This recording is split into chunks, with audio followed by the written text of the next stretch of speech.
Oke, Pak Bu Elvina, mungkin saya sekarang mau bahas lebih soal radikalisme ya. Jadi isu radikalisme ini yang sudah masuk di berbagai sektor, salah satunya di pendidikan. Apakah perlu dibuat sebuah kurikulum yang untuk memangkal isu radikalisme itu pisah dari kurikulum sekolah yang lainnya, atau bagaimana menurut Bu Elvina?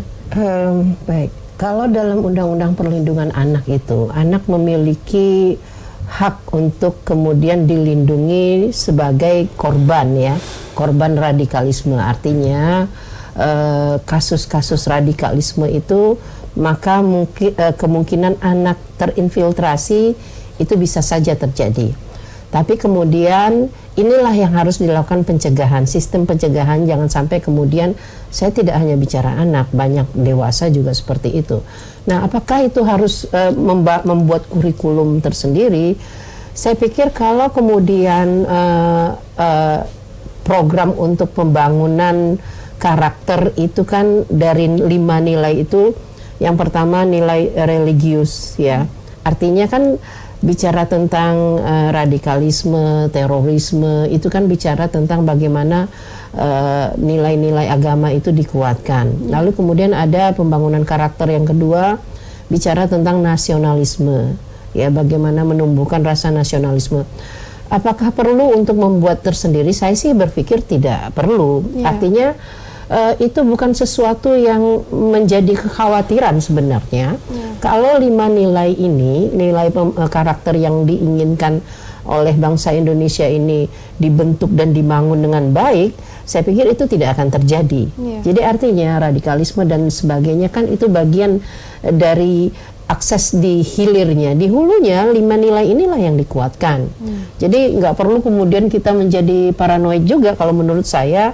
Untuk menangkal radikalisme maka dibentuk kurikulum anti radikalisme tersendiri.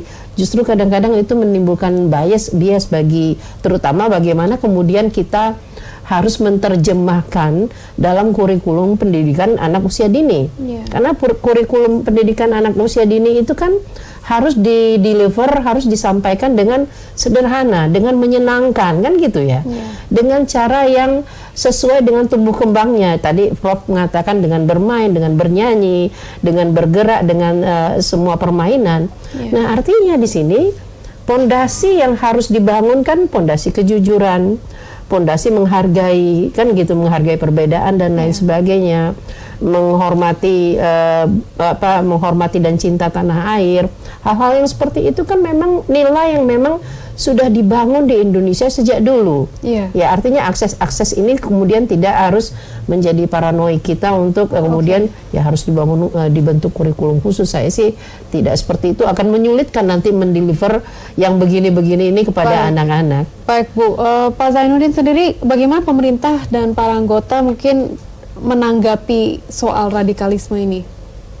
Ya, saya ingin mengingatkan tidak perlulah sampai kemudian kita ini bersikap paranoid menghadapi radikalisme. Justru kalau kita ini sudah harus paranoid menghadapi kapitalisme. Kapitalisme kita yang kita hadapi ini sudah bukan lagi kapitalisme awal, tapi kapitalisme tingkat lanjut, advance kapitalisme, bukan hanya irzat kapitalisme atau kapitalisme semu, tapi kapitalisme tingkat lanjut. Kapitalisme tingkat lanjut itu kapitalisme yang didukung oleh dana atau finansial yang jumlahnya luar biasa, didukung oleh teknologi yang canggih, didukung oleh sumber daya manusia yang canggih, tetapi bermoral hazard, itu rakus, miskin hati.